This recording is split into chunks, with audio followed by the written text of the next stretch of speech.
അസ്സലാമു അലൈക്കും വറഹ്മത്തുള്ളാ. പ്രിയപ്പെട്ട വിദ്യാർത്ഥികളെ, രക്ഷിതാക്കളെ, നമുക്കറിഞ്ഞതുപോലെ തന്നെ നമ്മുടെ 2026 മദ്രസ വാർഷിക പരീക്ഷ തീയതിയിൽ ചെറിയൊരു മാറ്റം സംഭവിച്ചിട്ടുണ്ട്. സമസ്തയുടെ സർക്കുലർ ഇന്ന് ഉച്ചയ്ക്ക് ശേഷമാണ് പുറത്തു വന്നിട്ടുള്ളത്. അതനുസരിച്ച് വന്ന മാറ്റങ്ങളും ഇനി എന്നാണ് എക്സാം എന്നുള്ള കാര്യങ്ങളൊക്കെയാണ്, ഏതൊക്കെ ക്ലാസ്സിന്റെ പരീക്ഷയാണ് മാറ്റിവെച്ചിട്ടുള്ളത് എന്നുള്ളതാണ് ഈ വീഡിയോയിലൂടെ പറയുന്നത്. 1, 2, 3, 4, 6, 8, 9 +1 എന്നീ ക്ലാസുകൾക്ക് 31-ാം തീയതി തുടങ്ങാനിരുന്ന പരീക്ഷാ തീയതികളിലാണ് മാറ്റം വന്നിട്ടുള്ളത്.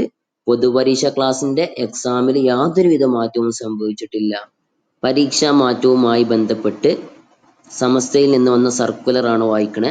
സമസ്ത 100-ാം വാർഷിക സമ്മേളനവുമായി ബന്ധപ്പെട്ട് നേതൃത്വത്തിന്റെ നിർദ്ദേശാനുസരണം 2026 ജനുവരി 31, ഫെബ്രുവരി 1, 2 തീയതികളിൽ നടത്താൻ നിശ്ചയിച്ചിരുന്ന ജനറൽ മദ്രസ വാർഷിക പരീക്ഷകൾ യഥാക്രമം ജനുവരി 27, 28, 29 ചൊവ്വ, ബുധൻ, വ്യാഴം തീയതികളിലേക്ക് മാറ്റി നിശ്ചയിച്ചതായി അറിയിക്കുന്നു.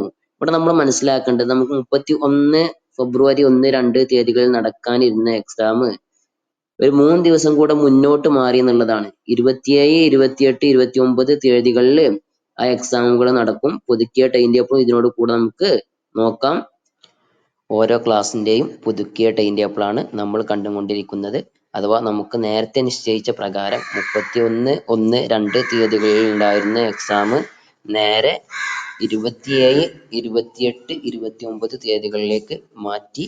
അതാത് ക്ലാസ്സിലെ വിദ്യാർത്ഥികൾ അവരുടെ ടൈം ടേബിൾ വീക്ഷിച്ച് അത് മനസ്സിലാക്കി പഠനത്തിലേക്ക് പഠിക്കാൻ വേണ്ടി ശ്രമിക്കുക. ഇനി കൂടുതൽ സമയങ്ങളില്ല, 3 ദിവസം കൂടെ നമുക്ക് ഇങ്ങോട്ട് എക്സാം അടുത്തേക്കാണെന്ന് മനസ്സിലാക്കുക.